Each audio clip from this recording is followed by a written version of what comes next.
What are you gonna do about it? Probably something stupid. Good, but you've already done that. Then something crazy. The old saying goes, if it ain't broke, don't fix it. A saying that we pass around every once in a while to help people appreciate things that are perfectly fine the way they are, and how we shouldn't do anything to change them or else we risk ruining what made them so special. Well, our old friends at Hollywood have their own unique spin on that saying. If it ain't broke, break it and see how much money we can make off of retarded 80s, 90s, and 2000s kids with no sense of restraint. Thanks, Disney adults! How to Train Your Dragon is one of the most breakout franchises in animation, and definitely among my favorites in Dreamworks' library. A lot of people didn't think highly of it at first because of how cliché the trailer and premise looked, but when it came out, people fell in love with it. Based on the book series by Cressida Cowell, this film trilogy broke some really good ground and became one of the most widely acclaimed pieces of animation of all time. From beginning to end, it tells a gripping story about the complex relationship between Vikings and dragons, as an unsuspecting member of the Viking tribe Hiccup must bring their worlds together while facing several challenges that threaten their way of life. The characters are fun and well written with a lot of vibrant personality. The techniques and framing of the story is solid, and the way it explores the relationship between humans and Vikings is really charming and engaging. It takes something with a lot of tropes and cliches and manages to make it feel refreshing. And even years later, these movies still hold up as some of the best the studio has ever produced. So I guess it was only a matter of time before the let's take a giant shit on animation as an art form by remaking an animated classic in live action side of Hollywood finally came by to try and ruin it. In this, the 2025 live action adaptation of the first movie. Now to answer the question for those who are curious, no, this isn't as bad as Snow White or Lilo and Stitch, but still, it's just a pointless movie to make. There's nothing about the original that needs to be updated or improved because it's a perfectly written and airtight story the way it is, with no major plot holes to fix. Like, what am I supposed to say about this one that I didn't already say about Lilo and Stitch like 3 weeks ago? So much of this is just the exact same thing. Almost a shot-for-shot remake of the animated version. It just takes a bunch of iconic stuff from the original and tries to rework it into live action without understanding that these movies were made with animation in mind.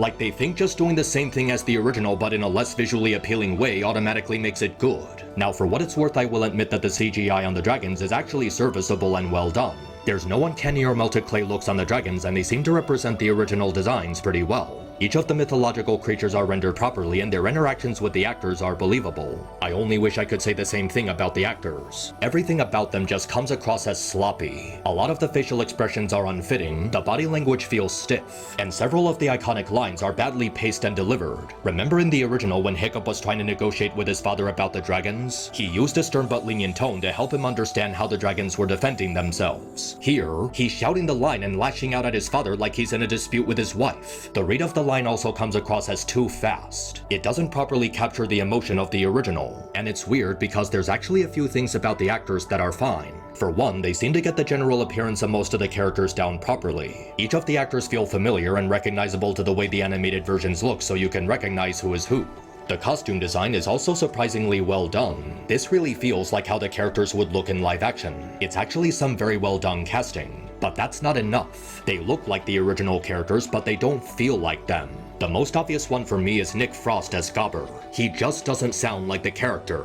And I know the movie tries to justify this by saying they're from different tribes so they would have different accents, but replacing his Scottish accent with a British one is just wrong. The only one I can really see people arguing for is Gerard Butler reprising his role as Stoic. I guess it's a no-brainer that you get the actual voice actor to do the character, right? Well, unfortunately, his live-action acting isn't really compelling. All that vigor and intimidating aura he had in the original just isn't translated into his body language and facial expressions. Something about his on-screen appearance just takes away from the rawness he used to have. Getting the original voice actor isn't enough to recapture the character's likeness. You need to have an actor that can properly act them out physically. Gerard doesn't get that physical aspect down. His gestures are too tight, which doesn't capture how strong he's supposed to be. The personalities of several characters are also off. Like they tried to make Astrid more mean towards Hiccup. She talks about wanting to take his house.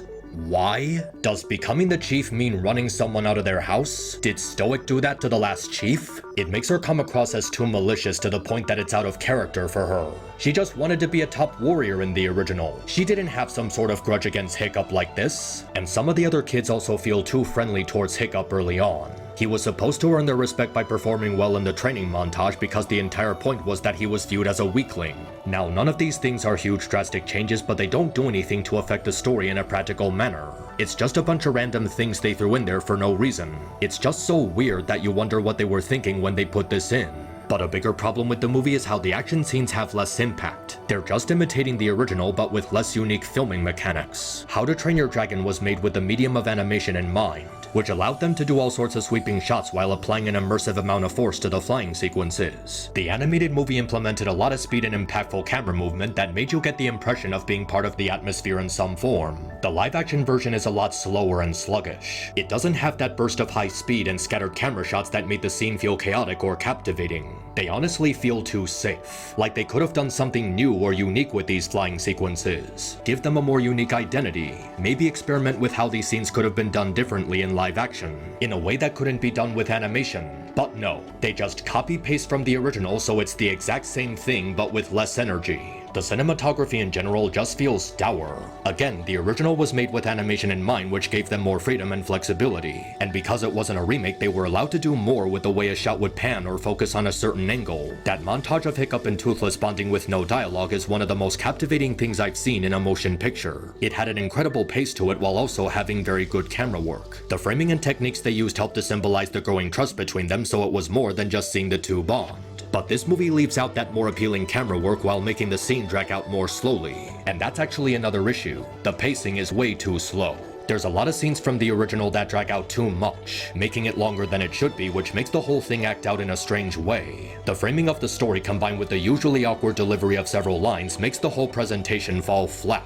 And it also muddies how we were able to soak in the world that was created for it by feeling more boring because they made several moments too excessive. It lessens how immersive the setting is because time is wasted on filler that doesn't serve the story or develop the characters. The cinematography just feels fan-made more than anything. Like this looks like something a YouTuber would come up with as opposed to a big-name studio. It's awkwardly telegraphed and the lack of direction is so evident. It's really just a bunch of nostalgia bait. The remake is practically an inferior clone in every way because there's literally nothing here that you couldn't get from just watching the original. Everything from the music to the dialogue to the camera shots to the fact they got the same director to do this movie. It's just 2 hours of them going, hey, remember this from the original? Even the Silent Hill 2 remake had more innovation and did more to differentiate itself from the original. Every minute I was watching this, I was asking myself, what's the point? Why should we be watching this movie when we could just be watching the original at home?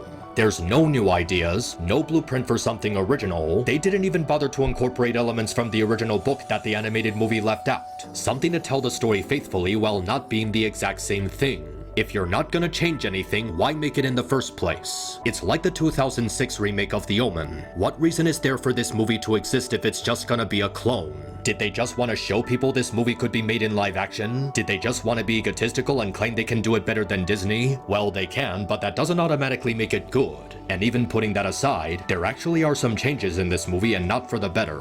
They might not be big changes that drastically ruin the story, but they were still important to the development of the plot. So many little things are cut from the movie, like how they discover the weakness of dragons not being fireproof on the inside. Because how do they know how to defeat the Red Death that way? It's never addressed in the movie. The worst one for me is Toothless reacting to his new tail. In the original, he takes a moment to get a feeling for it, and when Hiccup secures it, his face and his wings drop. He was taken by surprise that he suddenly got back the ability to fly after he was afraid of losing it, and then he slowly starts to unfold his wings and fly. The original had emotion and build up to it while characterizing Toothless and fleshing out his chemistry with Hiccup. The remake doesn't have that. He just starts flying. It's one of several examples where they exclude important details in favor of just trying to exploit nostalgia for a quick buck.